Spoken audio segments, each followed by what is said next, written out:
চাকরিতে চলমান কোটা সংস্কার আন্দোলনে দেশের বিভিন্ন জায়গায় ছাত্রলীগ ও পুলিশের সঙ্গে শিক্ষার্থীদের সংঘর্ষ হয়েছে। এতে আজ মঙ্গলবার সর্বশেষ পাওয়া খবর পর্যন্ত 4 জন নিহত হয়েছেন। তাদের একজন রংপুর, একজন ঢাকা ও 2 জন চট্টগ্রামের। পুলিশের সঙ্গে সংঘর্ষে বেগম রোকেয়া বিশ্ববিদ্যালয়ের বেরবি ছাত্র আবু সাইদ নিহত হন। আজ দুপুর 2:30টার দিকে এ ঘটনা ঘটে। রংপুর মেডিকেল কলেজ হাসপাতালের পরিচালক ডাক্তার মোহাম্মদ ইউনুস আলী বলেন, গুলিবিদ্ধ অবস্থায় আবু সাইদকে হাসপাতালে আনা হয়। পরীক্ষার পর তাকে মৃত ঘোষণা করা হয়। এদিকে রাজধানীতে ঢাকা কলেজের সামনে কোটা সংস্কার আন্দোলনকারী ও ছাত্রলীগের সংঘর্ষে আহত হয়ে একজন নিহত হয়েছেন। আজ বিকেল 5:15টার দিকে ঢাকা মেডিকেল কলেজ হাসপাতালে নেওয়া হলে তাকে মৃত ঘোষণা করেন চিকিৎসকরা।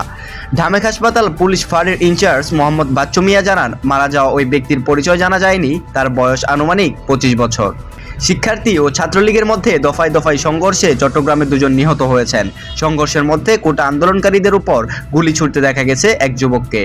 আজ মঙ্গলবার বিকেল 3:30টার দিকে চট্টগ্রামের মুরাদপুরে এই ঘটনা ঘটে। নিহত 2 জনের একজন চট্টগ্রাম কলেজের ছাত্র মোহাম্মদ আকরাম, বয়স 24, অপরজনের পরিচয় এখনো জানা যায়নি।